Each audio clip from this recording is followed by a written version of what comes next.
It's 20 Max for 2020. I'm Jason Snell, and with me, as always, is Stephen Hackett. And Stephen, you brought a bunch of your friends with you today.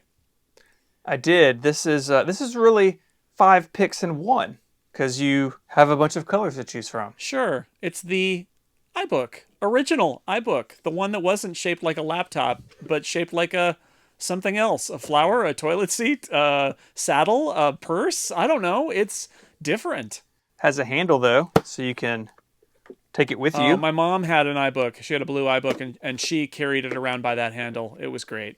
Yeah, Apple logo's upside down.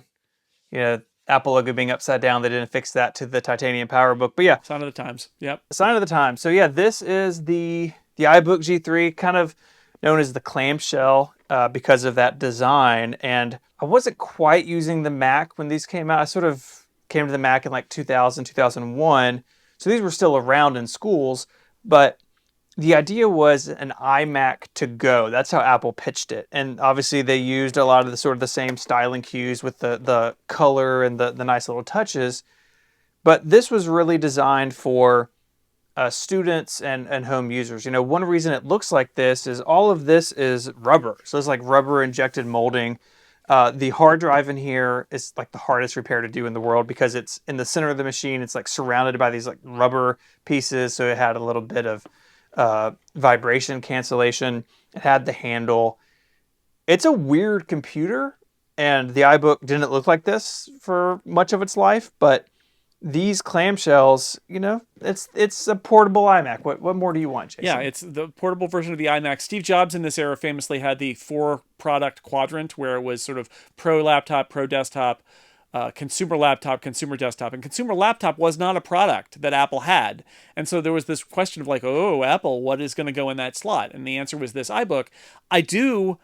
Given that the iBook was replaced by the much more sedate polycarbonate iBook, I think maybe Apple learned a lesson, which is making a consumer laptop is going to limit you in some ways to schools and families and consumers when there's this other audience where consumer laptop really means cheap laptop. And there are plenty of businesses and business people who just want to spend money on a cheaper laptop.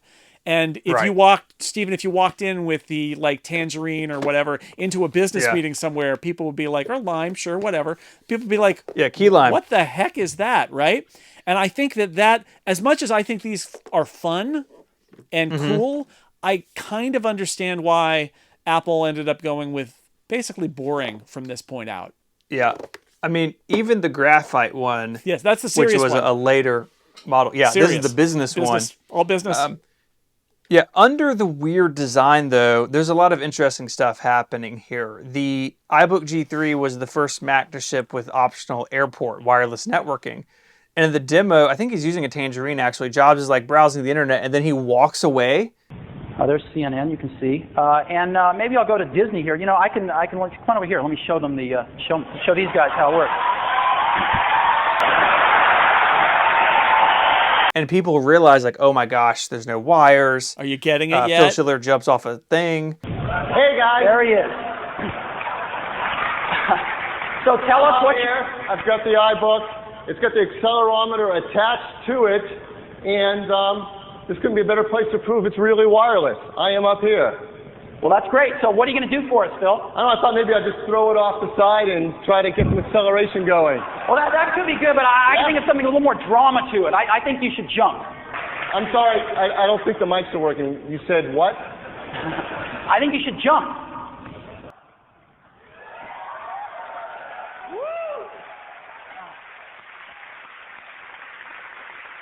It was a wild demo. I was there for that one. And it was definitely, this is the launch of Wi-Fi for Apple. It existed before, but Apple helped popularize it. And this was the first Apple product to have Wi-Fi as an option. Again, not built in. You had to buy the airport card or add it later. Right. But this was where they rolled it out. There were people walking through the aisles at the keynote, Apple employees, holding iBooks with web browsers on loading pages just to show that it was wireless. Cool. It was a great demo. And that was part of the appeal here too, was like as a consumer, what you wanted to do in your home was buy an airport base station, which I did, and buy an iBook, which I didn't because I ended up waiting for the PowerBook.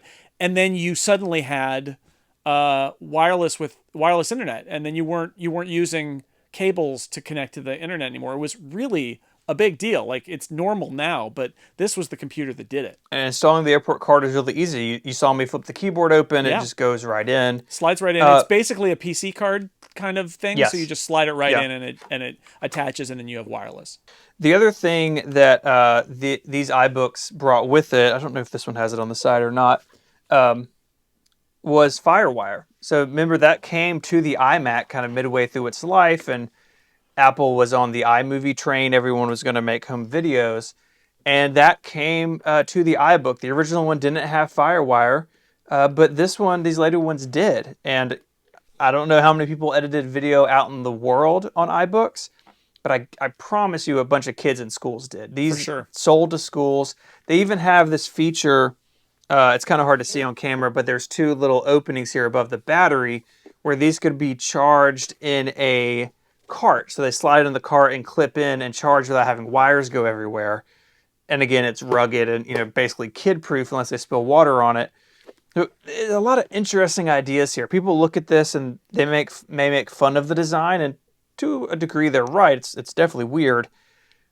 But it really ushered in a lot of technology that Apple was working in other products, and they brought it to the consumer notebook, in a bunch of fun colors. Yeah, they were using the iMac design language, and they wanted it for schools and for regular people too. And then I think they realized, that they could sell it in more places if they made it a little more boring. And as much as I like the white polycarbonate iBook, it's way more boring because it's just a laptop, whereas the original iBook cannot be mistaken for any other product on the planet. No, you walk around town with one of these. I actually took this one, the Blueberry. This is one of the original ones.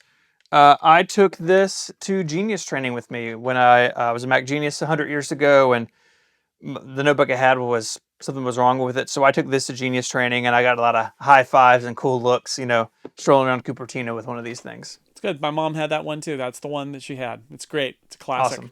Next week, something completely different. But until then, thank you for watching 20 Macs for 2020. I'm Jason Snell. He's Stephen Hackett. Bye. Bye, Jason.